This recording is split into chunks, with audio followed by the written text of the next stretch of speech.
કાલે જોયું કે ભાઈ મુનિએ હરિને સર્વ અવતારોને ધારણ કરનારા બ્રહ્મપુર ધામમાં રહેલા પુરુષોત્તમ શ્રી કૃષ્ણ રૂપે જોયા. પહેલાં શ્રી કૃષ્ણ રૂપે અક્ષરધામમાં જોયેલા, હવે બ્રહ્મપુર ધામમાં જોયા. બરાબર. ત્યાર પછી શ્રી હરિએ અલૌકિક ઐશ્વર્ય સહિત અવલૌકિક ગોલોક વૈકુંઠ શ્વેતદ્વીપ આદિ ધામો સમાધિમાં મુનિને બતાવ્યા. એટલે ભગવાને જે ધામો હતા એ બધા બતાવ્યા. વાસુદેવ મહાત્માના આનું વર્ણન છે આખું, કે ગોલોક જે ભગવાનનું ધામ છે જેની વચ્ચે અક્ષરધામ આવેલું છે, એ ગોલોકમાં પણ ભગવાન પોતે એમ કહે કે ઘણા બધા એમ કે મુક્તોએ સહિત ઘણી બધી લીલાઓ કરે છે, અને એ જગ્યાને પણ ભગવાને બહુ દિવ્ય જગ્યા, અપ્રાકૃત જગ્યા જ બતાવી છે. એની વચ્ચે બાજુ અક્ષરધામ છે, એને પણ અપ્રાકૃત જગ્યા જ બતાવી છે, અને બહુ મોટી જગ્યા છે. એનું માપ પણ બતાવેલું છે, શાસ્ત્રોમાં પણ બહુ મોટું માપ કહેલું છે, કેટલા યોજનમાં એ જગ્યા આવેલી છે. અપ્રાકૃત છે, દિવ્ય જગ્યા છે, અને ભગવાનની મરજી વગર કોઈ પણ જીવ ત્યાં જઈ શકતો નથી. જે માયાથી મુકાય છે, મુક્ત થાય છે, એ મુક્ત અવસ્થામાં એને એ જગ્યા પ્રાપ્ત થાય છે. અને જે અવસ્થામાં જે હરિભક્તને જે સ્થાન પ્રાપ્ત થાય છે એ અપુનરાવર્તી છે, ત્યાંથી કોઈ પાછું આવતું નથી. અને જેની જેવી જેવી ઈચ્છા, જેના જેવા જેવા સંકલ્પ, જેની જેવી ભક્તિ, એ પ્રમાણે એ ભગવાન પોતે એમ કહે કે એના જે ઉપાસ્ય ઈષ્ટદેવને માનતો એ પ્રમાણે ભગવાન એને એ રૂપે દર્શન આપે છે અને ત્યાં લઈ જાય છે.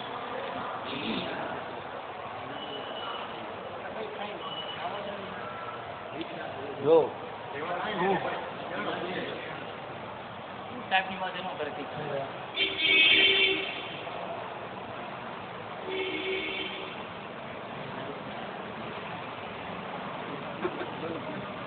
એટલે અલૌકિક બાજુ લખેલું જ છે આગળ, અલૌકિક એવા ગોલોક વૈકુંઠ શ્વેત દ્વીપાદી સર્વધામો સમાધિમાં મુનિને બતાવ્યા.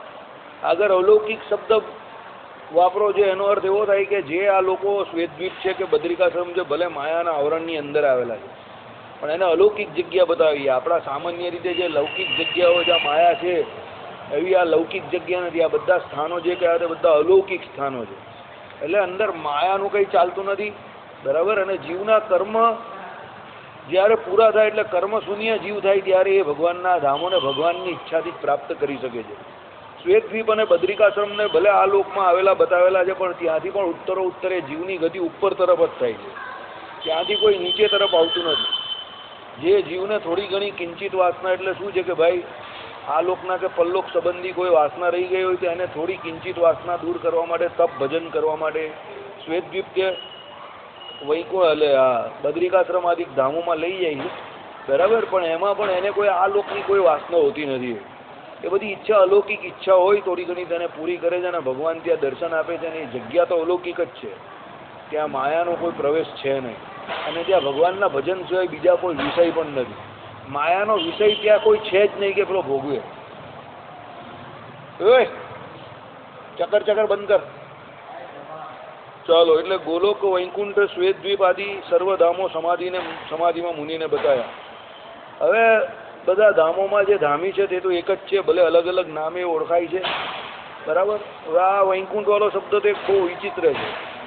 કોઈ કહે કે ભાઈ રામ ભગવાનનું વૈકુંઠ, ને પેલા જે રામાનુજ વેદાંત વાળા, શ્રીમદ નારાયણ વાળા છે, એ લોકો જે વૈકુંઠની ઉપાસના કર્યા પછી જે વૈકુંઠની પ્રાપ્તિ કરે છે, એમાં પાછા લક્ષ્મી નારાયણ દેવ, શ્રી એટલે લક્ષ્મી અને નારાયણ એટલે નારાયણ, એ લોકો એ પ્રમાણે કહે છે.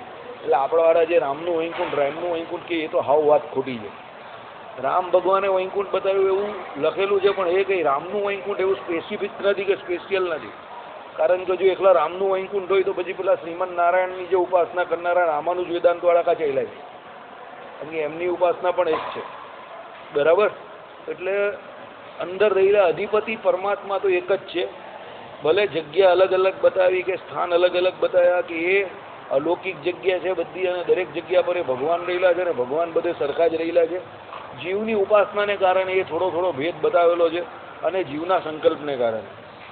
બીજી વસ્તુ જે અહીંયા શ્વેતદ્વીપ અને બદ્રિકાશ્રમની વાત કરી, તેમાં તો શાસ્ત્રોમાં જ્યાં જ્યાં એનું વર્ણન આવે છે, આ ભરતખંડને વિશે, એટલે આ લોકને વિશે જ એની વાત કરેલી છે. બદ્રિકાશ્રમની ભરતખંડને વિશે, અને શ્વેતદ્વીપની આપણે જે તેમને કહી તે પ્રમાણે આ 14 લોકના બ્રહ્માંડને વિશે જ એની, એટલે એનું સ્થાન બતાવેલું જ છે. પણ એનો ટૂંકમાં મતલબ એવો છે કે ત્યાંથી અક્ષરધામ તરફ ઉધ્વગતિ થાય છે જીવની. એટલે અહીંયા એના માટે એ ભજન કરવા માટેની, જેની એમ કે ડાયરેક્ટ અક્ષરધામમાં જે જઈ શકે એવો ન હોય, એને પહેલાં ત્યાં લઈ જાય, અને પછી ઉત્તર અક્ષરધામમાં ભગવાનમાં લઈ જાય. બરાબર.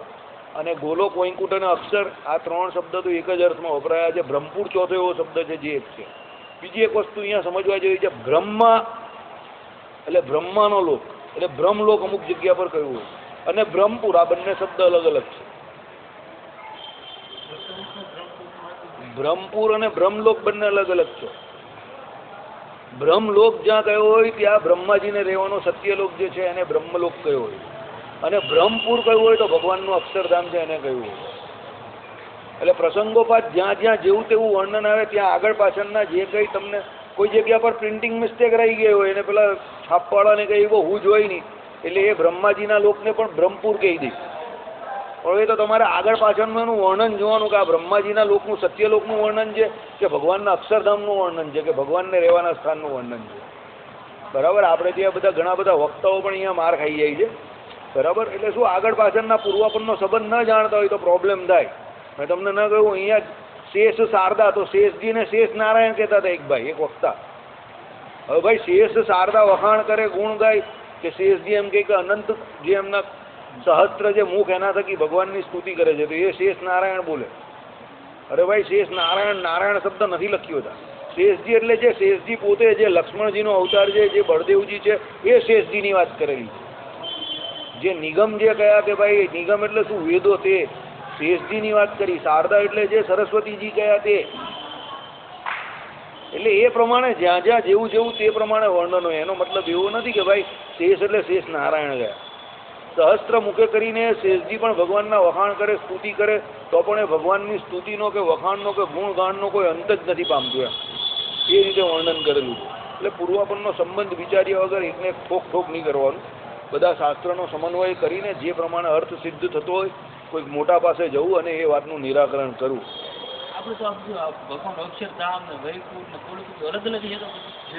એ છે બધું. આમાં શું છે કે ગોલોકની વચ્ચે હવે વૈકુંઠમાં મેં તમને કહ્યું એનો અર્થ તો એક જ છે, જે કુંઠિત ન થાય તે. એટલે એક જ જગ્યા કઈ છે. પાછા અક્ષરમાં પણ શ્રી કૃષ્ણને બતાવેલા છે ને રાધા રમાથી જે કોઈ એમ કહે કે એ સેવેલા વૈકુંઠનું વર્ણન આવે એમાં પણ એ જ પ્રમાણે છે. અર્જુનદાસ શાસ્ત્રીએ ચોખોટ કરેલી જ છે પંચાળાના વચનામૃતની જ્યાં વાત કરીએ. અને એમ કે કોઈ જગ્યા પર ભગવાને આ પ્રમાણે કહ્યું હોય અને આ લોકને વિશે બતાવે વૈકુંઠને, તો ત્યારે એમ કે આ લોકને વિશે ભગવાને લક્ષ્મીજીના રમણ માટે જે રમા વૈકુંઠ કહ્યું એ સમજવાનું છે. પણ એમાં પણ ભગવત ભક્તો કે ભગવાન રમા માટે લક્ષ્મીજી માટે બનાવેલું છે એ પણ ભગવત ભક્તો જ જઈ શકે છે. અને લક્ષ્મીજી પણ ભગવાનના બહુ સહચરી છે એટલે એના માટે જ છે, સહચર્યા છે. એટલે કંઈ આ તો શું છે કે જાણી જોઈને પોતાની બુદ્ધિનો દુરુપયોગ એમ. બાકી કંઈ ભગવાન તો કંઈ નાના મોટા હોતા નથી. અને ભગવાને તો જે સંપ્રદાયમાં તમે જે પ્રમાણે ઉપાસના કરો એ પ્રમાણે જે શિક્ષાપત્રીમાં મુક્તિ ગઈ એ જ પ્રમાણે તમને ભગવાન લઈ જવાના જ ને, બીજે કાં લઈ જવાના છે. શિક્ષાપત્રી અર્થ દીપિકા અને શિક્ષાપત્રીમાં મહારાજે સીધો શ્લોક જ ટાંકી દીધો તો મતમ વિશિષ્ટા દ્વૈતમ મેં શિક્ષાપત્રીમાં કા અક્ષર શબ્દ વાપરો. ગોલોકધામ ચેપસીધામ જ કીધેલું છે ને. કેટલા બધા કીર્તનોમાં પણ આપણે ત્યાં ગોલોક શબ્દનો અર્થ વાપરેલો છે. પછી આપણા ઓલા દોર દયા થઈને ગોલોક છેકીને પાછા અક્ષર કરે એ અલગ વાત છે. અરે તો લખનારા થોડા કઈ ગાંડા હતા, પદ બનાવનારા કઈ બ્રહ્માનંદ, હા બ્રહ્માનંદ સ્વામીના આ બધા કઈ થોડા ઓછી બુદ્ધિ ના હતા. હા બરાબર. એટલે એ તો આ બધું પોતાનું જે અજ્ઞાન હોય, પોતે જે વસ્તુ ભણેલા નહીં હોય એટલે પછી પેલો ભેદ બુદ્ધિ કરે ને એ બધું કરતા હોય. બાકી જે શાસ્ત્ર લખનારા છે, જે ભગવાનના સમયમાં નંદ સંતોએ જે પદો રચ્યા હતા એ તો બધા બહુ બુદ્ધિશાળી વ્યક્તિ હતા ને. કેટલી જગ્યા પર ગોલોક શબ્દનો અર્થ આપણે ત્યાં આવે છે. બરાબર. અરે નિષ્કુળાનંદ સ્વામીએ ગોલોકધામ મોજાર આવ્યા, ગોલોકધામ મોજાર એમ કહી દીધું. પછી અહીંયાથી ભગવાન ગયા એ પણ પાછા ગોલોકધામમાં ગયા. રામાનંદ સ્વામી ગોલોકધામમાં ગયા. બધાની એવી વાત કરી. બરાબર. એટલે જે બાબતમાં વધારે મગજમારી કરવાની નથી એમાં લોકો ટાઈમ બગાડે છે ખોટો ખોટો ને બહુ માથાકૂટ કરે છે. અને જેમાં મગજમારી કરવાની છે એમાં કરતા નથી લોકો. લોકોને ચિંતા એની કરવાની છે કે નિર્વાસનિક થવાનું છે. ચિંતા એની કરવાની છે કે પોતાને નિર્મળ થવાનું છે, પોતાની ભેદ બુદ્ધિનો નાશ કરવાનો છે. ચિંતા એની કરવાની છે કે આ બધા ઘરના ને બહારના બધા બચકુંડાઓ જે આપણે વળગેલા છે, કાકા મામા બાયરી છોકરા, એનું તોડવાનું છે. ચિંતા એની કરવાની છે કે આપણે અહીંયા રહીએ કે જંગલમાં રહીએ. ભગવાનના સંકલ્પ કેટલા થાય ને જગતના કેટલા સંકલ્પ થાય એની ચિંતા કરવાની છે. મહારાજે કોઈ દિવસ કોઈ વચનામૃતમાં તમને આવું વચનામૃત કહ્યું કે ભાઈ તમે કયા ધામમાં જવાના એના માટે બહુ વિચાર કરો. ભગવાને શું કહ્યું? નિર્વાસ્તિક થયા કે નહીં એની વિચાર કરો, એની વાત કરી. મહારાજે જે 5 વસ્તુ જાણવાની કહી એમાં પણ એ વાત કહી કે ભાઈ અમારી વાસના તળી એ અમે જાણીએ છીએ, ભાઈ અમારા હાથ નીચેના જે કોઈ હોય જે સંતો એની કેટલી તળી એ બધું ધ્યાન રાખવાનું, ભગવાનના સ્વરૂપ સંબંધી વાત, કોને કેટલો નિશ્ચય છે એની વાત કરી. ધામ માટે ઝઘડવાનું ભગવાને કાં કહ્યું છે, કાં લખવાનું કહ્યું, કાં સાંભળો તમે સાંભળ્યું કે કાં વાંચ્યું. નિર્વાસનિક થવાનું કહ્યું, એકાંતિક ધર્મની વાત કરી, શરણાગતિની વાત કરી, નિશ્ચયની વાત કરી, ભગવાનના મહાત્મયની વાત કરી, આત્મનિષ્ઠાની વાત કરી. એ બધી કોઈ વાત કરતું નથી. અને ખાલી આ મોટું ને પેલું નાનું ને આમાં જાણ્યા ને આવ્યા નહીં ને આવશે નહીં ને જે ભગવાને કહ્યું જ નહીં એના માટે લોકો ઝઘડિયા કરે. હાવ બુદ્ધિનું દેવાળું ભૂકેલું છે. મહારાજે જે 8 સત્શાસ્ત્રની વાત કરી એ 8 સત્શાસ્ત્ર કોઈ ભણતું નથી, કોઈ ભણાવતું નથી, કોઈ સમજતું નથી, કંઈ નહીં. અને બીજા વચનામૃત વાંચતા હોય. હમણાં સાહેબ કહેતા હતા સત્સંગી જીવનમાં પેલો વાતુનું ઉદાહરણ આપે, વચનામૃતમાં પેલો સત્સંગી જીવનની વાત કરે.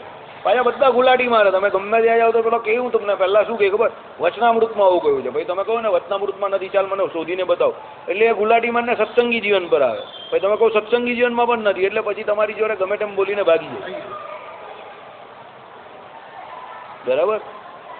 સત્સંગી જીવનમાં એવો એક પણ શબ્દ નથી. એના માટે હું 2003-04 સ્પેશિયલ સત્સંગી જીવન લઈને બેઠેલો.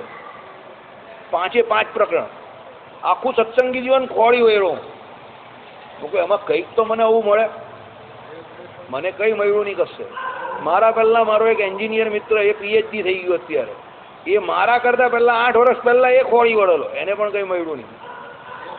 બરાબર. એટલે આ બધી વાતો અંબક વાતો છે, ગામથી વાતો. પોતે જ્યાંથી જેવું શીખેલા હોય આ તમારા જેવા હોય ગામના માણસો ભણેલા ઓછું હોય એટલે લોકો બધું આવું બધું ખોટું મગજમાં ઘુસાડી દે છે. પણ દુઃખ એ વાતનું નથી. દુઃખ પાછું એનાથી વધારે ભણેલા લોકો આવું બધું માને જ ને એનું બહુ દુઃખ છે. આ ભણેલા લોકો બી પોતાના વિજ્ઞાનો કે પોતાના જ્ઞાનનો જે કંઈ ઉપયોગ છે, બુદ્ધિનો ઉપયોગ જે છે તે પૈસા કમાવામાં જ કરે છે. જે જગ્યા પર મોક્ષ માન્યો છે એમાં એનો ઉપયોગ જ નહીં કરતા. માનપાનમાં એટલા બધા વયા જાય છે કે જેને કારણે સાચી વાત મૃત્યુ આવી જાય તો પણ સમજાતી નથી. હવે આ એક ભુજના સંતો થોડુંક પાછળ પડેલા જ ને, હવે વડતાલના સંતો પણ પડેલા છે. 5, 10, 15 વર્ષ રહીને ફરક પડશે. સત્શાસ્ત્રનો અભ્યાસ કરો. સત્શાસ્ત્ર વગર કંઈ થાય નહીં ભાઈ. રોજે રોજ સત્શાસ્ત્રનો અભ્યાસ કરો. શાસ્ત્રના જે પૂર્વાપરના સંબંધ છે, વાક્યો છે, શબ્દો છે એને જાતે સમજવાની કોશિશ કરો. ને ન સમજ પડે તો કોઈ મોટા પુરુષ સત્પુરુષ પાસે જાઓ જે સત્શાસ્ત્ર ભણેલા હોય. ખાસ કરીને રામાનુજ વેદાંત જે ભણેલા હોય એની પાસે જાઓ. સંપ્રદાયનું આખું આધ્યાત્મિક શાસ્ત્ર આપણું બધું રામાનુજ વેદાંત ઉપર છે. અરે મેં તમને કહું 80% લોકો સ્વામિનારાયણ સંપ્રદાય જાહેરમાં બૂમ પાડીને બોલ્યા કરે છે. હવે હું આજે નહીં આવેલો, આજે પણ બોલ્યા હશે ઘણા બધા લોકો, બોલ્યા જ કરે છે અને લોકો તાળીઓ પણ પાડ્યા કરે છે. અરે સ્વામિનારાયણ તો ભગવાન આપણા ઈષ્ટદેવ છે ભાઈ. આપણો સંપ્રદાય તો ઉદ્ધવ સંપ્રદાય છે. અને તમને ઉદ્ધવ સંપ્રદાય બોલવામાં વાંધો શું આવે છે મને એમ થાય છે. તમને હું વાંધો આવે છે? ઉદ્ધવજી તો તમારા ને મારા બધાના ગુરુ, તમારા ગુરુના ગુરુ હતા. તેમાં પેટમાં દુખવા જેવી વાત જ કાં છે કે ઉદ્ધવજીએ જ આ સંપ્રદાયના પ્રચાર પ્રસાર માટે કેટલું બધું કર્યું. તો ભાઈ એમાં વાંધો શું છે તમને, મને એમ થાય. હું તો જ્યાં જાઉં ત્યાં મારો પરિચય, હમણાં પણ એક જગ્યા પર મેં વાત કરી, એક જગ્યા પર મને એક બહુ કડક મુદ્દો આપી દીધેલો કે આજની દુનિયામાં વેદાંત કેટલું કામનું કે આ બધું. તો મને વાત કરી તો મારી ઓળખાણ પૂછી તો મેં તરત જ કહ્યું કે ભાઈ હું ઉદ્ધવ સંપ્રદાયનો આશ્રિત છું. અમારા ઈષ્ટદેવ શ્રી સ્વામિનારાયણ ભગવાન છે. તો મને પેલા ભાઈ વિચાર કરે કે સ્વામિનારાયણ ને ઉદ્ધવ આ કઈ નવી વાત લાવ્યા તમે, આવું તો અમને ખબર જ નહીં. મેં કહું આ જ હકીકતની વાત છે, પણ અમારા વાળા જ અમારો પ્રચાર પ્રસાર નહીં કરે તો તમને નવી જ લાગે. એટલે કે ઉદ્ધવજીને સ્વામિનારાયણ જોડે હું લેવા દેવા? પેલા એ મને તરત જ પૂછ્યું. એ પ્રોગ્રામમાં બધા PhD કરતા સ્ટુડન્ટ ને બધા આવેલા, વેદાંત વાળા જ હતા બધા. સમજો, વ્યાકરણ ને વેદાંત વાળા બધા, સંસ્કૃતના ધુરંધર લોકો બેઠેલા, ગુજરાતીના પણ ધુરંધર હતા બધા. મને કે ઉદ્ધવજીને, મેં કહું ભાઈ ઉદ્ધવજીને બહુ લેવા દેવા છે. એકાદશ સ્કંદી બધી વાત ચાલુ કરી, મેં સંપ્રદાયનું આપણું મૂળ બતાવ્યું ને કેટલી બધી વાત કરી હતી કે આ પહેલી વખત ખબર પડી તમારા સંપ્રદાયનું મૂળ શ્રીમદ ભાગવતમાં છે. કે અમને ખબર નહીં હતી. એમ કે અમે સહજાનંદ સ્વામીને એક સામાન્ય વ્યક્તિ સમજતા હતા. પછી આ લોકો જેમ બને તેમ એનો પ્રચાર પ્રસાર તમારા વાળા કરે છે એટલે અમને એમ કે ભાઈ હશે કોઈ, બધા પોતપોતાનું કરે તો ખરા જ ને. અને આપણે બધા હિન્દુ એટલે આપણે કંઈ વિરોધ પણ નહીં કરતા. પણ હવે તમે આ જોડી કરી તે પહેલી વખત ખબર પડી. જાહેર જગ્યામાં વાત કરીને હમણાં જ આવ્યો, 15 દિવસ થયા. કહેવાનો મતલબ શું છે કે આપણું સાચું છે એનો આપણે પ્રચાર પ્રસાર નહીં કરીએ તો ભાઈ લોકોને ખબર કાઢી પડવાની. અને ખોટા છે તે બધા ઢોલ નગારા લઈને બધા બહાર નીકળી ગયા છે. એટલે આમાં થાય છે શું, આપણા સંપ્રદાયનો ખોટો પ્રચાર બહાર થાય છે, સાચાને બદલે ખોટો પ્રચાર થાય છે, કુરુ પ્રચાર થાય છે. અને એને કારણે જે બહારના જે છે, જે સંપ્રદાયથી દૂર છે, એ સંપ્રદાયનો પ્રચાર પ્રસાર નહીં કરતા. એ આને કંઈક એવી વસ્તુ સમજે છે કે આ તો એકલા એ લોકના જ ઈષ્ટદેવને માને છે, બીજાને કોઈને હિન્દુ સનાતન સંસ્કૃતિના કોઈ અવતારોને કે કોઈને કંઈ માનતા જ નથી, એટલે આનાથી દૂર રહ્યું એમ. એટલે આપણે હડકાયા કૂતરા જેવા થઈ ગયા બીજા માટે, કે આને બહાર કાઢો. આઈડિયા આવ્યો તમને? એટલે હું હવે ધીમે ધીમે એ પ્રમાણે બહાર નીકળીએ આપણે. એ પણ પ્રચાર પ્રસાર ચાલુ જ છે કે બહારના જે છે સનાતન સંસ્કૃતિ જોડે આપણો જે મેળ છે, સુમેળ કહેવાય હકીકતમાં, મેળની સુમેળ. એ સુમેળ જે છે એ મહારાજે જે પ્રમાણે સિદ્ધ કરેલો છે, આપણે એનો ખાલી પ્રચાર પ્રસાર કરવાનો છે, બરાબર? એટલે હવે એ પ્રમાણે પગલાં ભરવાના ચાલુ કરેલા છે દિવસે દિવસે. 15-20 વર્ષે એમાં પણ સફળતા મળશે. આ તો બધું ચાણક્ય જેવું કામ છે. બી આવે કોણ ને એના ફળ કોણ ખાય, બરાબર? ચાલો પાછું એના પછીના વાક્યમાં આવ્યું, વળી અક્ષરાધિપતિ પુરુષોત્તમ પોતે પૃથ્વી ઉપર ધર્મ ભક્તિના તનય રૂપે જે રીતે પ્રગટ્યા છે, તે ધર્મદેવ અને ભક્તિ દેવી અને મરીચ્યાદી મહર્ષિઓ મનુષ્ય યોનિમાં જે રીતે અવતર્યા છે, તેમના પૂર્વના તેમજ અત્યારના જે રૂપ છે તે સર્વનો સમાધિ સમયમાં સતાનંદને શ્રીહરિએ સાક્ષાત્કાર કરાયો. આવી ગયું. બદ્રિકાશ્રમમાં હતા અને ત્યાંથી મરીચ્યાદી ઋષિઓ જે પેલા નરનારાયણ ઋષિ પાસે ગયેલા અને એમને જે સંવાદ કરેલો કે ભારત વર્ષને વિશે, એટલે ભરતખંડને વિશે જે કોઈ એમ કે અસુર રાજાઓ અને અસુર ગુરુ, એના થકી અધર્મ બહુ ફેલાઈ રહેલો છે અને એ જે ભગવત ભક્ત જે ઋષિમુનિઓ છે, સાધુ સંતો છે, એમ કે બહુ એને પીડા પમાડે છે પેલા લોકો. અને અધર્મનું એમ કે બહુ મોટું પોષણ થાય છે. આને કારણે ધર્મનું એમ કે શું નાશ તો સંપૂર્ણપણે સ્વરૂપથી થાય નહીં, પણ એનું બહુ છેદન થઈ રહેલું છે. એટલે પછી ભગવાને સંકલ્પ કર્યો કે હવે એમ કે આ ભરતખંડને વિશે આપણે અવતાર ધારણ કરવો પડશે એમ કરીને બદ્રિકાશ્રમને વિશે એ સંકલ્પ કર્યો. અને ત્યાં એમ કે પછી દુર્વાસા મુનિ આવ્યા અને ત્યાં જે મરીચ્યાદિક ઋષિ મુનિઓ બધા બેઠેલા, એ બધા ભગવાનની બેડા, ભગવાનના સંકલ્પ બેડા, એમનો સંકલ્પ, અને બધા પધાર્યા. એ બધી વસ્તુ જે પ્રમાણે આખું મિસ રચાયેલું બધું સતાનંદ સ્વામીને ભગવાને અહીંયા દેખાડ્યું. બધા ભગવાનની હારે જ આવે. આ બધા 500 પરમહંસ આપના 500 પરમહંસ કોઈ ઓછા થોડા હતા. બધા મુક્ત જ હતા. એ બધાને પણ એક જગ્યા પર સત્સંગી જીવનમાં બધાના અવતારો જ બતાવેલા છે કે બધા અવતાર રૂપે આવેલા. કેમ? અવતાર શબ્દ કોના માટે વપરાય? કે જે કર્મે કરીને અહીંયા ના આવ્યો હોય તો એ બધા સ્વતંત્ર હતા અને બધા પોતપોતાની ઈચ્છા કરીને ભગવાનની ઈચ્છામાં પોતાની ઈચ્છા માનીને આવેલા. આવે એવા ના હતા કોઈ, આપણી જેમ નહીં આવેલા. તમારે જેમ તમારા બાપાને ત્યાં તમે આવી ગયા, તમારી ઈચ્છા હતી કે ન હતી, તમને પૂછવામાં થોડું આવેલું કંઈ. તમને પૂછવામાં આવ્યો હોત તો તમે 100% ના આવત ત્યાં, બરાબર? કે હીરા ગવા થોડા આવો તમે અહીંયા, બરાબર? હું જ્યાં એમઆર બનવા નહીં આવ્યો હોય તો તમે કેમ હીરા ઘસવા આવો? સિમ્પલ વાત છે, બરાબર? હું તો જાહેરમાં કહું છું કે એવી મારી કોઈ ઈચ્છા હતી જ નહીં ને જે અત્યારે બને એને પણ હું ના જ પાડું છું કે આ લાઈનમાં ન અવાય. સિમ્પલ જે હોય તો હું તો મોડા પર જ કહું, બરાબર? કારણ કે હું પહેલેથી માનું છું કે ઓપિનિયન એકદમ બોલ્ડ જ આપો, વલ્લભ પટેલની જેમ કે યુનોમાં ન જવાય એટલે ન જવાય, પછી ની માને અલગ વાત છે. એ ભલે લોકો 65 વર્ષ પછી વલ્લભ પટેલને સાચા માને, ત્યારે ભલે લોકો એવું કહેતા હતા કે તનને ફળવાળા પટેલ હતા, પણ એની વાત ત્યારે સાચી જ હતી. એમ હું અત્યારે વાત કરું, તમે અત્યારે ભલે મને ગાળ દેવું કે વધારે ફાસ્ટ છો ને, 25 વર્ષ પછી તમે જ્યારે કહો આ સાંભળશે ને ખબર પડશે કે ભાઈ એ માણસ એ ટાઈમ પર જે કહેતો હતો તે એના પ્રમાણે બરાબર હતો. સમજો? એટલે સીધી વાત કરવાની, ગોળ ગોળ આપણે આવડતું નથી ભાઈ, એ નથી શીખ્યા આપણે. ભગવાનની કૃપા છે, એ આપણા હાથમાં છે જ નહીં સિલેક્શન કે આપણે કોને ત્યાં આવવું. આપણા કર્મ પ્રમાણે ભગવાન આપણે જે તે જગ્યા પર કર્મનો સંગાત હોય તે સાધી આપે છે. પ્રથમનું 46મું વચનામૃત આપણે પરમ કે ચોથે દિવસે જેની અહીંયા ચર્ચા કરેલી કે જીવે અનાધિકારથી જે કોઈ કર્મ કરેલા હોય એ પ્રમાણે જીવને એ પ્રમાણે પરમાત્મા દેહ બાંધી દે, એટલે એ પ્રમાણેનો દેહનો સંબંધ કરી દે. અને ભગવાને કહ્યું ને કોઈ દિવસ એમ કે આ દેહ છે તે બ્રાહ્મણના ઉચ્ચ કુળમાં ઉત્પન્ન થાય, અને કોઈ દિવસ શૂદ્ર પણ એમ કે એનો બાપ હોય, એનો કોઈ મેળ નથી.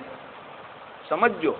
અને બહુ કુકર્મ કર્યા હોય તો જય સ્વામિનારાયણ ભગવાનથી દૂર કોઈ એવી જગ્યા પર પડે કે જ્યાં ભગવાન કે ભગવાનના ભક્તોનો કે કોઈનો એનો સંગત નહીં થાય આખા જીવનકાળ દરમિયાન. આખું જિંદગી પેલાની વહીતરામાં જ નીકળી જાય.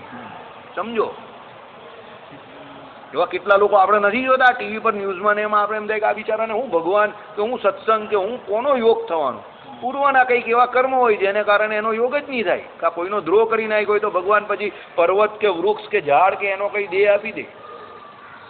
એટલે તમારા કર્મ કરવાની જેટલી સ્વતંત્રતા તમને આપેલી છે એટલી ભગવાને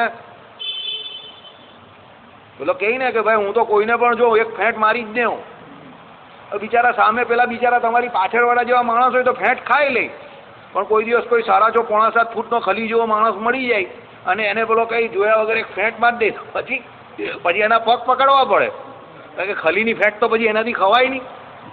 ખાય તો શું થાય તો તમને ખબર જ છે, રામ નામ સત્ય થઈ જાય એનું.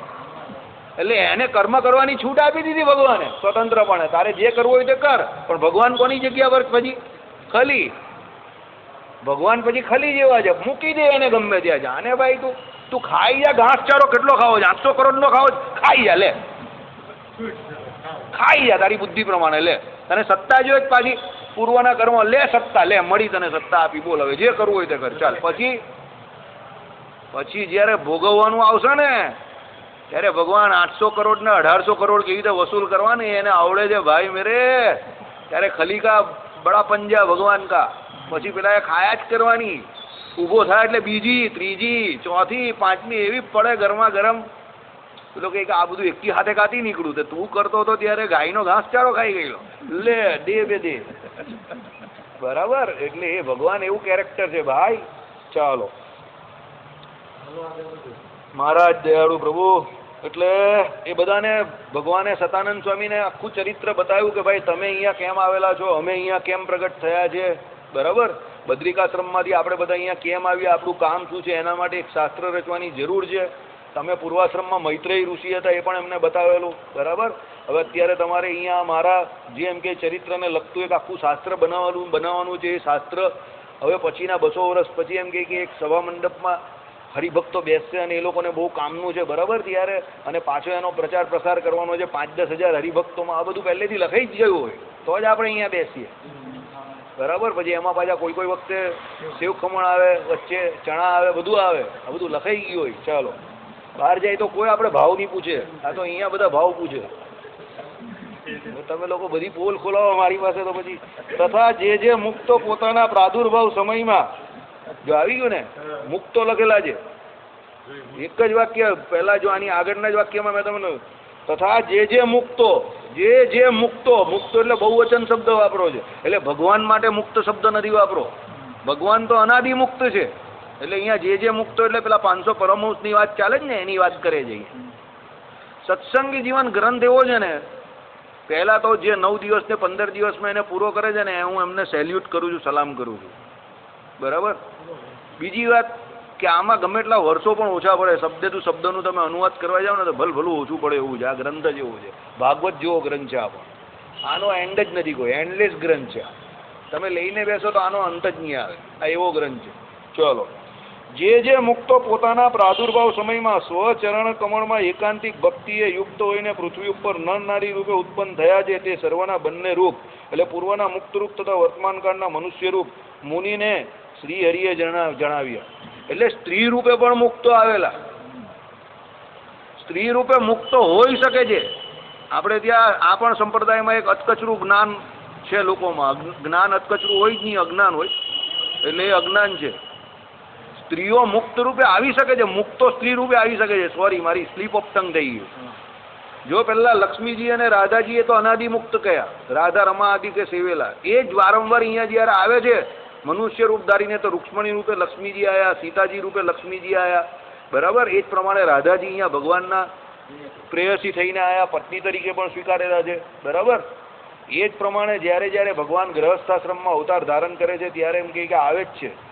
પછી આપણા સંપ્રદાયમાં પણ જ્યારે અહીંયા સ્ત્રીઓ હતી, ઘણી બધી ભગવાનના ભક્ત હતા અને ભગવાનનું ભજન કરતા હતા, એમાં ઘણી સ્ત્રીઓ પણ મુક્ત હતી. લાડુબા જીવુબાના ભગવાન જાતે સાક્ષાત પૂજામાંથી પ્રસાદીની જે મૂર્તિ હતી એમાંથી ભગવાનની પ્રસાદી સ્વીકાર કરતા હતા. એ મુક્ત અવસ્થા જ કહેવાય. એમ કોઈ આપણા જેવા ચણા મમરા છે, આપણી કોઈ પ્રસાદ ભગવાન ગ્રહણ કરે છે મૂર્તિ, તે એમની કરતા હતા. ભલે સ્ત્રીઓ હતા, સમજો સિદ્ધાંત પકડો, અહીંયા સિદ્ધાંતની બહાર નહીં જાઓ. ભલે એ સ્ત્રીઓ હતા, ભલે નારી રૂપે હતા, અને નારી એટલે જેવું નારીનું રૂપ એવું જ રૂપ, એમ યા દેવી સર્વભૂતેષુ, બરાબર. શક્તિ રૂપેણ કહ્યું છે, તો શક્તિ એટલે શક્તિ અધર પધર પેલી અટવાતી શક્તિ નથી હોતી. શક્તિ શક્તિમાનને આશરે હોય, એટલે શક્તિ રૂપે જ્યાં જ્યાં એ નારીનું વર્ણન કર્યું, એ નારીને શક્તિ રૂપે એટલે કહ્યું કે જગત જે છે તે આખું એ નારીમાંથી ઉત્પન્ન થાય છે, અને એની સહન શક્તિ બહુ પુષ્કળ છે. મહારાજે વચનામૃતમાં એક ઉદાહરણ આપેલું છે, જેમ આ લોકમાં સ્ત્રીને વિશે ગર્ભ ધારણ થાય ને એમાંથી પ્રસવ થાય, ગાયના માંથી એમ કહે કે પેટની અંદરથી પેલું વાછરડું નીસરે એ પ્રમાણે પેલી પ્રકૃતિની અંદરથી ગર્ભ ધારણ થયું અને મહતત્વ નામનું પહેલું ફળ ઉત્પન્ન થયું. સૃષ્ટિ પ્રકરણમાં મહારાજે આ વાત ટાંકેલી છે. સમજવા જેવી બાબત છે. અહીંયા જે નારીનો વિરોધ કરનારા છે, કે જે નારીને ધામમાં પણ સ્વીકારતા નથી, કે જે નારીને આ લોકમાં પણ તુચ્છ સમજે છે, જો એની મહારાજે ના પાડી છે કે ત્યાગીએ સ્ત્રીઓનું નામ દઈને કથા વાર્તા કરવાની પણ ના પાડી છે. સમજજો. પણ એ કથા વાર્તામાં કોઈ એપ્રોપ્રિએટ સ્ત્રીનું નામ દેવાની ના પાડી છે. જો એવી રીતે સંપૂર્ણપણે નારીનું કોઈ બોલવાનું જ ન હોય તો કોઈ અહીંયા નારી રૂપે મુક્ત થયા હતા એવું સતાનંદ સ્વામી અહીંયા લખે નહીં. અને શ્રીજી મહારાજને સતાનંદ સ્વામીએ એ જે નારી રૂપે મુક્તો આવેલા એ પણ બતાવ્યા. એ તો ત્યાગી હતા સતાનંદ સ્વામી, શ્રીજી મહારાજ પણ ત્યાગી હતા, તો કેમ બતાવ્યા? એટલે પેલા ગધેડાના પૂંછડા જેવું નહીં કરતા કે પકડું એટલે પકડું, જાયલું એટલે મોઢું ફાટી જાય પણ પૂંછડું નહીં છોડવાનું, એવું નથી. નારીનો ઉલ્લેખ કરીને, સ્ત્રીનો ઉલ્લેખ કરીને ભગવાનની કથા વાર્તા કીર્તન ન કરવું એ આખો સંદર્ભ અલગ છે. કે નારીના મુખ થકી ભગવાનની કથા વાર્તા ન સાંભળવી એ પણ સંદર્ભ અલગ છે. એ આ લોકના જે આપણા જેવા સાધન દશાના ભક્તો હોય એની બુદ્ધિ મલિન ન થાય અને એ સાધન દશામાંથી પડી ન જાય અને એને મોક્ષમાં આવતા જે કોઈ વાંધા એ ન નડે એના માટે છે. સમજો. પણ મુક્ત અવસ્થામાં લક્ષ્મીનારાયણ રૂપે ભગવાન રહ્યા છે તે દિવ્ય રૂપે જ છે. લક્ષ્મીજી અને નારાયણ રૂપ જે ભગવાનનું છે એ દિવ્ય રૂપ જ છે અને એમાં કોઈ પણ પ્રકારનો એ લોકમાં વિકાર થતો નથી. શાસ્ત્રીજીએ ચોખવટ કરી દીધી, જો એ લોકમાં જઈને પણ વિકાર થતો હોય તો પછી એ લોકમાં ને આ લોકમાં ફરક જ શું છે ભાઈ? તો પછી અહીંયા જ પેલો બેહી રહે ને તું ક્યાં શું કામ જાય? આઈડિયા આવ્યો તમને? બીજી વસ્તુ, નારીને શાસ્ત્રોમાં જે એનાથી દૂર રહેવાની જે વાત કરી એ ફક્ત કામને ઉદ્દેશીને વાત કરેલી છે. કે કલ્યાણના માર્ગમાં સૌથી મોટું વિઘ્ન જો હોય તો કામ, ક્રોધ, લોભ જે કયા એ કામને ઉદ્દેશીને એ નારીથી પુરુષ અને પુરુષથી નારી બંને એકબીજાથી દૂર રહેવાનું કહ્યું છે. કેમ? બંને પોતપોતાનો મોક્ષ કરવાનો છે એના માટે.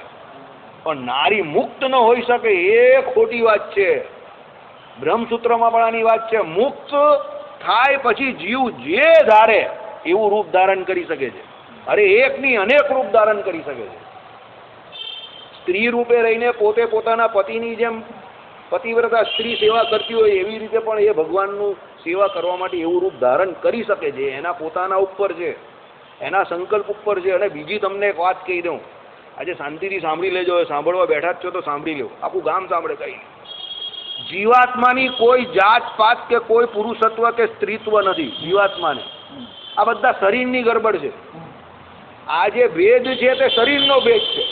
અને જ્યાં સુધી તમે ભ્રમરૂપ ન થાવ અને એ જીવાત્માના સ્વરૂપનું તમને જ્ઞાન ન થાય ત્યાં સુધી આ બધી ગરબડ તમને રહેવાની જ છે. આ બધા શરીરના લોચા છે, યાદ રાખજો. અને જ્યાં સુધી આ શારીરિક ભેદભાવથી ભેદ બુદ્ધિ તમારા મગજમાંથી નથી નીકળવાની, જીવમાંથી, જય સ્વામિનારાયણ, મોક્ષ નથી થવાનું.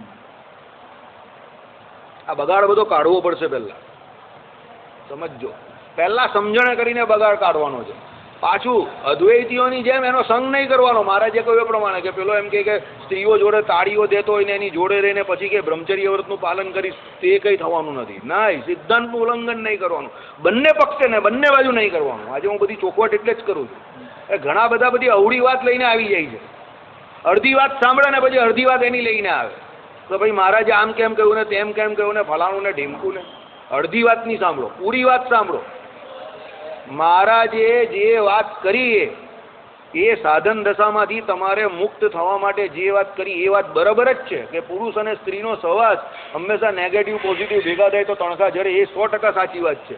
મંદિરમાં સ્પર્શ વિવેક જરવાવો જોઈએ એ પણ 100% સાચી વાત છે. 40મા શ્લોકમાં જે પ્રમાણે કહ્યું, આગળના વિભાગમાં પુરુષ, પાછળના વિભાગમાં સ્ત્રી, એ બધી વાત 100% સાચી છે. પણ જ્યાં મુક્ત અવસ્થાની વાત આવે ત્યાં શરીરની કોઈ ગરબડ ચાલતી જ નથી. ત્યાં શારીરિક કોઈ પણ માથાકૂટ છે જ નહીં, કારણ કે બધું અપ્રાકૃત છે. ત્યાં જેવો ભગવાનનો દિવ્ય દેહ છે એવો જ મુક્તનો પણ દિવ્ય દેહ છે. અને જેટલા ભગવાન દેહ ધરવામાં સમર્થ છે સત્ય સંકલ્પથી, એટલો જે મુક્ત પણ સમર્થ અને સત્ય સંકલ્પ છે. એટલે એ મુક્ત ગમે તે દેહ ધારણ કરી શકે છે. એટલે આપણે પોતે પુરુષ થયા.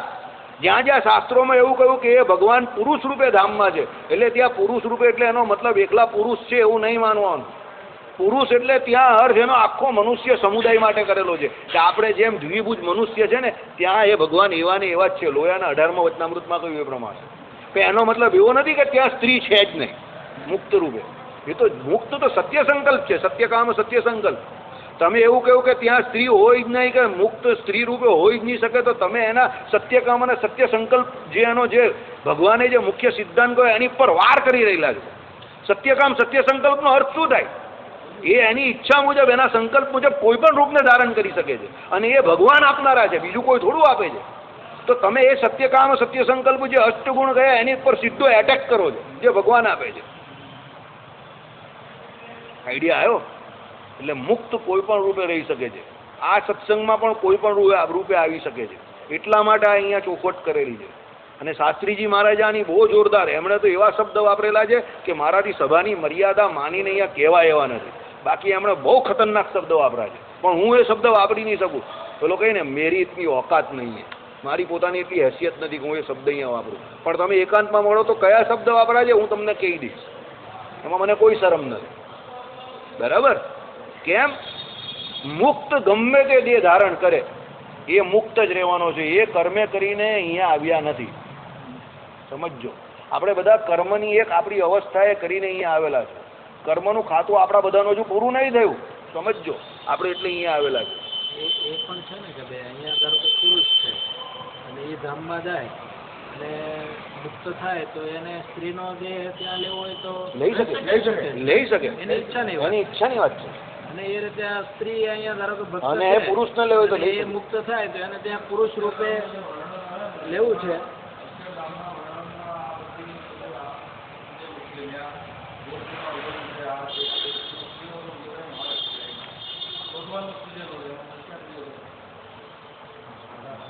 ચાલો, સ્વામિનારાયણ. હરે સ્વામિનારાયણ. આગળ જઈએ આપણે. એટલે પાછું એક વખત વાંચું છું. પૂર્વના મુક્તરૂપ અને વર્તમાનકાળના મનુષ્ય રૂપ. બરાબર? પાછી શું કહ્યું? એકાંતિક ભક્તિએ યુક્ત હોઈને પૃથ્વી ઉપર નર નારી રૂપે ઉત્પન્ન થયા છે તે સર્વેના બંને રૂપ. બંને રૂપ એવું કહ્યું. નર નારી રૂપ એટલે બંને રૂપ. બંને રૂપ એટલે અહીંયા પૂર્વના અને અત્યારના બંને રૂપ બતાવ્યા કે પૂર્વે તમે આયા હતા. પૂર્વ એટલે પૂર્વ જન્મમાં કે પેલા 500 પરમહંસ જે બદ્રિકાશ્રમમાં હતા ને તે તમે આયા હતા અને અત્યારે તમે આ છો. એવું ભગવાને એક ગધડાની સભામાં પણ બતાવેલું. એકાંતમાં રાત્રે કહેલું નથી, રાત્રે અડધી રાત્રે જ કહ્યું, બધા ભૂલી ગયા. અને એ બધું એ કોણ હતા એ બધું સતાનંદ સ્વામીને ભગવાને અહીંયા બતાવી દીધું. તમને તો અહીંયા સતાનંદ સ્વામીને બતાવવાનો શું અર્થ છે? સતાનંદ સ્વામી પાસે એક એવું અદ્ભુત ચરિત્ર કરવાનું છે, એક એવો ગ્રંથ બનાવવાનો છે કે એમાં કોઈ પણ વસ્તુ સસ્પેન્સ નહીં રહેવી જોઈએ. તમારા છોકરાને હોશિયાર કરવો હોય ને, સમજો, તે 16 વર્ષનો થાય ને ત્યારથી તમને એની ઉપર ને એને તમારી ઉપર પૂરો ભરોસો હોવો જોઈએ. એ કંઈ પણ તમારાથી છૂપીને નહીં કરવો જોઈએ. તો તમારો છોકરો બહુ હોશિયાર થાય. મિત્રતાનો ભાવ આવી જવો જોઈએ. પણ પછી પણ જો તમારા બે વચ્ચે એવા સંબંધ નહીં હોય કે એની વાત તમને નહીં કરી શકે ને તમે તમારી વાત એને ન કહી શકો, સમજી લેવાનું કંઈક સમથિંગ ઇઝ રોંગ. અને એમાં પછી લાંબે ટૂંકે ગાળે બહુ મોટી મગજમારી આવી જાય. અહીંયા એ વસ્તુ ભગવાને બતાવેલી છે કે સતાનંદ સ્વામી પાસે ભગવાને એક અદ્ભુત કાર્ય કરાવવાનું છે. એટલે સતાનંદ સ્વામીથી કોઈ પણ વસ્તુ છુપાયેલી રહેવી જોઈએ નહીં. ત્રિકાળ દર્શન એટલે સંપૂર્ણ પ્રમાણે સંપ્રદાયનું બધું જ્ઞાન એમને આપવા માંગે છે. તો જે ડિલિવર કરી શકશે ને એમ. એટલે સમાધિમાં બધું બતાવી દીધું કે જો આ બધા જે છે તે આ હતા, આ બધા અહીંયા આ રૂપે આવેલા છે, નર રૂપે નારી રૂપે, બધા લાડુબા જીરુબા એ લોકો જ બતાવી આવી નહીં. બીજા તો આમાં નામ નહીં લખ્યા પણ આપણે જાણીએ જ છે ને. પાંચુબા, લાડુબા, જીવુબા બધા હશે જ ને. બીજા કેટલા બધા બા હતા આવા ભક્તિ માતા હતા, કેટલા બધા ધર્મદેવ ભક્તિ માતા તો શરૂઆતમાં જ, પણ બીજા પણ કેટલા બધા હતા અહીંયા. લાધીબા ને આને તેને કેટલા બધા હતા. પેલું કયું વચનામૃત છે? જંપુબા ને બધાના નામ છે ને. પેલું એક વચનામૃતમાં બધા હરિભક્તોના નામ છે બધાના. હે લોયાનું વચનામૃત, લોયાના ત્રીજા વચનામૃત બધાના નામ, કેટલા બધા હરિભક્તોના નામ છે. સ્ત્રી પુરુષ બધાના નામ લખેલા છે ભગવાન. હા, ચાલો. હરે હરે.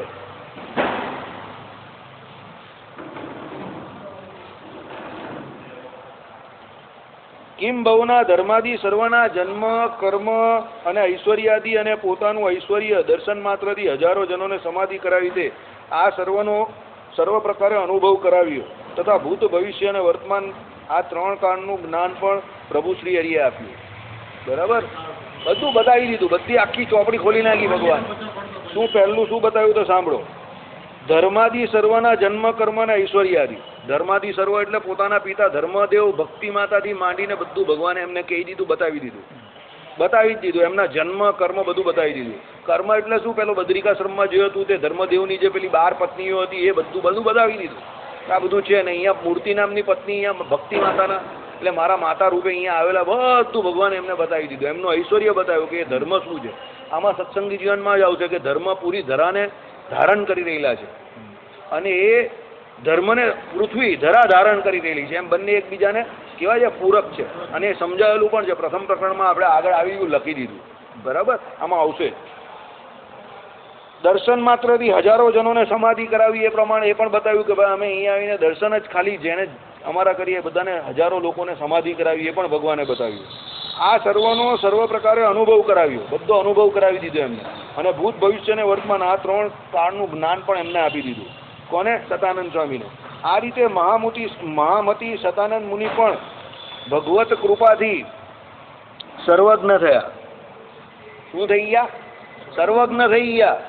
ત્રિકાળમાં એમનું જ્ઞાન જે છે તે પ્રચાર પ્રસારને પામી ગયું. કેમ? સર્વજ્ઞ હોય તો જ ભગવાને જે કોઈ ચરિત્ર કર્યા ભૂતકાળમાં એ ખબર પડે. બાકી સતાનંદ સ્વામી ભગવાનના ભૂતકાળમાં કઈ રીતે જઈ શકે? અત્યારે આ બધી ફિલ્મો ને બધું બને છે બધાની ઓટોબાયોગ્રાફી ઉપરથી. બરાબર, એની પેલા ઓટોબાયોગ્રાફી હોય એ પેલા લખે કોઈને, પછી એની ઉપરથી એની પેલી ફિલ્મ બનાવે કે જે કંઈ બનાવે તે બનાવે. તેમાં એ માણસનો કોન્ટેક્ટ તો કરતા જ હશે ને, લખવાવાળા કે જે કોઈ સ્ટોરી રાઇટર ને બધા. તો પેલો કંઈ બોલે તો જ ખબર પડે ને કે પેલોની તો વિરોધ કરે ને કોર્ટમાં જાય કે આવું કંઈ હતું નહીં, ના લોકો બતાવી દીધું. તો પેલા બતાવવાળાને બિચારાને હેરાન થઈ જાય પેલો. બરાબર, એટલે ભગવાન તો ઓટોબાયોગ્રાફી ભગવાનની તો કેવી રીતે બતાવાય? એટલે ભગવાને પહેલાં જેટલા ચરિત્ર હતા એટલા કહ્યા અને બાકીના કહું ભાઈ જાઓ ફ્લેશબેકમાં. એટલે એમને ભૂતકાળને વિશે મોકલી આપ્યા સમાધિ કરાવીને. એટલે ત્રિકાળદર્શી કરી નાખ્યા. કોને? એટલે પૂર્વોક્ત સર્વ યથાર્થપણે જાણ્યું. જો પહેલાં જે હતું તે બધું યથાર્થ જેવું હતું તેવું જાણ્યું. તેમજ હું પૂર્વે મૈત્રેય ઋષિ હતો એ પણ જાણ્યું. આવી ગયું, સસ્પેન્સ ખુલી ગયું. હું પૂર્વે એટલે કોણ? સતાનંદ સ્વામી પૂર્વે કોણ હતા? મૈત્રેય ઋષિ હતા, એ પણ જાણી લીધું. હવે મારે આનાથી આગળ નહીં જવું કારણ કે આ મુદ્દો બરાબર છે અહીંયા અટકવું. સતાનંદ સ્વામી મૈત્રેય ઋષિ હતા એટલે ત્યાં જ આપણે અટકી જઈએ અને કાલે ચાલુ કરશું. કૃષ્ણ ભગવાન વખતે હતા એ જ શ્રીપતિ બધા એના એક છે.